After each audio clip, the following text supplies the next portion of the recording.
What's up, guys? It is Sam here, and today I wanted to talk about the Facebook ranking for all of the Democratic candidates for nomination for president. And we're going to give them a ranking on Facebook based on their growth rate of their following, their engagement rate on two different fronts. And then we're going to take a weighted average of that to look at who is winning Facebook. We're going to put that into our global rankings, or our power rankings. So I put together three charts here that we're going to take a look at. And we're going to look at the engagement rate. This is the number that Facebook puts out on pages that says talking about. And that factors in probably 10 or 15 different things. So it's relevant, but it's a little noisy. And it's not, I think, the most relevant factor that we can use here. So that's the first one we're going to take a look at. And I put together a nice little chart to help illustrate this. Then we're going to take a look at the total number of likes on the media that was published over the past 30 days. And we're going to look at that as a percentage relative to the total amount of likes on each page. And then lastly, we're going to take a look at the past 2 weeks and who has had the largest growth rate in terms of the followers on their page. And why are we using growth rates instead of absolute numbers? Well, I'll talk more about that as well, but the big reason is because we have people that have like 5 million followers versus somebody who has 150,000. So if somebody grows at 50,000 and they have 5 million, that's going to be a much smaller growth rate than if somebody has 150,000 and they grow at 50,000. So that's why we compare growth rates to growth rates versus the absolute numbers, because the base is different. It's a way to standardize the data so that it is apples to apples comparison. Now, with that being said, if this is your first time here, what's up? My name is Sam, and if you're returning, it's good to freaking see you. Now, what I wanted to talk about real quickly was I found this research from Pew Research Center, and it just quickly illustrates that the percentage of people that are baby boomers or older, right? We have right here 1946 or before, or 46 to 64. These two generations are going to represent less than 40% of the total voting population in 2020, according to their estimates. Which means that Gen X, Millennials, and Gen Z are going to really, really make a big impact on how this election plays out, because the old establishment, I think, is still running things in a certain way with how to get elected, and I think things are changing a lot faster than the establishment is even recognizing or giving any credence to. So I just wanted to touch on that real quick before we get into it. What are the power rankings, as I referenced earlier? Well, the power rankings, you can think of them as a poll, right, from any one of the polling universities or companies that put out that data, or any one of the media companies that puts out, like CNN, ABC, NBC, Fox, CNN, MSNBC, all of those companies, right? But we're going to do our own, and ours is going to be based on a shitload more data than these companies. So this is episode number 4. In the first 3 episodes, we covered the search volume for each one of these 10 candidates on Google. Google's the #1 site in the entire world. So it gives a little bit of relevance when you have millions of people looking for things, and you're like, well, they're not going to vote, they're outside of the country. Well, that's where we get to actually take a look at this, and we see that in the United States specifically, not globally, but specifically, and that's where we compare them. Not on a global basis of search volume for each one of these characters, but just within the United States. Then we jumped over to YouTube and we did the same exact thing. YouTube, #2 site in the world. And then we took a look at each one of their individual websites ranked out of all sites in the US to see how they performed. And then we're going to jump over to, so just right there, that's a ton of data, a lot more than the 500 people you'll see in polling. So if you look at polling in the bottom, let me pull it up here for you. I don't know if this one's going to have it or not. Everybody else, 2000. So this is 2000. I think this is the year. A lot of times the polling data in the bottom, if you look at the bottom somewhere, it will say, you know, sample size N something, or it might just say N something. N is a nomenclature for, in statistics, for sample size. So the N value, the sample size for some of these polls is like 500, even if you have 2,000 people.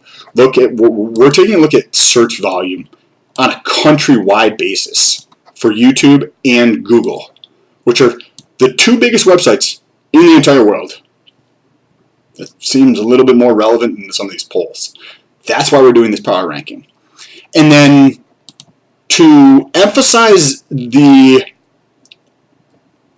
lack thereof in terms of a lot of the candidates, I don't think maybe understand or appreciate the value of social and the impact. When you look at the impact, and there might be some of you guys who think that social is, well, that's not going to equate to voting, right? I've even seen some comments like that. But wanted to touch on a couple things here. For social, right? So we've got Facebook, Twitter, and their YouTube channels. And for each one of these things, we know that you can drive business results through each one of these. That's just what it is. And we already have data on it being able to affect elections. You can look globally. You can look at 2016 here in the U.S. So I think putting in 3 separate factors relating to social on our power ranking, I think may even underestimate the value that is going to be derived from these social platforms. Then the last thing that we're going to jump into is the donations. We have a couple different factors that we're going to take a look at there. So if you want to follow along with us, every day I'm putting out a new video that's covering one of these topics, and then we're going to tie it all together in the end. So make sure you press that subscribe button and that bell notification. With that being said, let's jump into it. So this is the first chart. So this is the overall engagement. So what is engagement? Let's take a look at Elizabeth Warren. Okay, so this is her Social Blade profile here, which just pulls data from Facebook. As you can see up here, this is a cool site if you guys are ever interested in checking it out. She's got this many number of followers on her page. Followers and likes are synonymous, according to this. Because if you look here, we've got 3281386, and it's the same up here. So likes and followers on this page is the same. So the 3 things that we're going to take a look at, we're going to take a look at this, right? The average number of likes on the media that was put out, divided by this, the total number of likes on the page. Then we're also going to take a look at the growth rate over the past 2 weeks, which is this divided by this, -1. And then we're going to take a look at this, the total number of people talking about them, which includes likes, comments, shares, events. Basically, it's got a lot more noisy pieces to it. I don't know, there's like 10 or 12 things that Facebook factors into it to come up with a number of like who's talking about it, which I think is definitely has some value to it, but I do think it's a very noisy number. But because there's value in it, I did include it in there. If you guys have any thoughts on how to make the analysis even more relevant for data that I might be able to gather, let me know down below in the comments. And this is the first one we're going to look at, is the total engagement, right? So let's come back over here. We have overall engagement on the profile, which is the total Facebook number of talking about the page, right? We have 54,000 for Julian divided by 141,000. So if you look at this, this might favor channels with a smaller following, right? Because if you have 6 million people on your page, like look at Pete over here. He's got an engagement rate of 43% of all the people who like his page are engaged or talking about him, or other people are talking about him engaged. Whatever he's doing on Facebook is clearly working. The next is Julian, but Julian has like no following, right? We got 40. I mean, this is still substantial, right? Like, I don't even have 10,000 likes on my page. So this is substantial. I'm not saying in that regard. I'm just saying in relative terms to these other players on the field here. Pete's got 450,000. So when we take a look at this, Pete's number 1, Julian's number 2, Andrew's number 3, and Bernie Sanders is, let's take a look here. Beto O'Rourke is number 4, and Bernie Sanders is number 5. So Bernie Sanders is number 5, but he also has the biggest following, which is kind of interesting because let's go take a look at Bernie Sanders. He's got 704,000 people talking about him. Let's go back to Pete's. Pete has 450,000 people on his page. They like his page. Bernie Sanders has double that are just talking about him. So even though Bernie, as a percentage of the total, which we're looking at the percentage here, is 0.4%, I think it's a missed opportunity relative to the total number of people on his page, right? We've got 5.1 million. I think that could potentially be better. And by the way, if you want to see the full analysis where I go through each one of their social blades, that video should be coming up in a couple hours, so don't forget to press that subscribe button. It's a 35-minute long video. I go through all of this data in a lot more detail than I'm doing in this video. But when we look at the total number of likes represented by the average over the past 30 days divided by the total number of likes on the page, Andrew Yang, he's at 20%, 19% it looks like. Pete's at 6%. And Castro is at 4.2, Beto O'Rourke is 2, and 0.6 for Elizabeth Warren, which Elizabeth Warren and Amy are very close. Amy's number 5. But the interesting thing here is that Andrew Yang has just about as many likes, the engagement of the likes, as he does have the overall engagement of people talking about him, where these other characters don't. But there's a lot more people talking about Pete, 43% almost, versus nobody's really liking his stuff. So that's kind of interesting. Bernie Sanders has a lot of people talking about him if you look at this first chart, 14%, but nobody's liking his shit. And I'm going to get into the absolute numbers for these in a second, but it's just an interesting contrast there. So now the last factor that we're going to take a look at here is the total number of followers represented as a growth rate on their total following, right? So if you have somebody with like Bernie Sanders who has 5 million followers, you would expect his growth rate to be a little lower. And we come up here, and that is definitely the case. He's got 0.14% over the last 2 weeks. Look at this, though. Andrew Yang has 5.5% growth rate in the number of followers in just 2 weeks. So on a monthly basis, if you're growing at 10%, that's insane. I do understand, like, anybody can let me know down below. He does only have 180,000 likes on his page. But look at this, right? Julian has a similar number. Beto O'Rourke has 1 million. Who else? Amy. Amy has 258. Let's look at those over here on this one again. We've got Amy right here. So her growth rate is less than 1% over the last 2 weeks. Elizabeth Warren. Nobody else even comes close. The next closest person is Pete. And he's still got 3 times as many followers in terms of the growth rate. It's growing 3 times faster, which is astonishing how quickly that's growing. Because you can see clearly whatever Andrew Yang is doing on Facebook is definitely working, or the overall strategy, if you look at some of these other factors that I'm putting in the power ranking, is definitely working. Now, let's jump up to the actual numbers here. So I just put together this, but it's much easier to look at a chart than it is all of these numbers. So when we look at the total number of, well, actually, let's start over here. Let's start with the engagement rate. This is the most noisy number in my opinion, and everybody's got, you know, a decent engagement rate by this metric. I don't think it's super relevant 100%, but I do think there's value in there, as I've mentioned a couple times. And when I was pointing out the numbers between the two of these, look at this. Pete has 43% for the engagement rate according to the numbers from Facebook, but the number of likes is substantially less. So nobody's liking his shit. 21% for Yang versus 19% of the likes. The net, like, Beto O'Rourke, and honestly, these two people, this person and this person, I mean,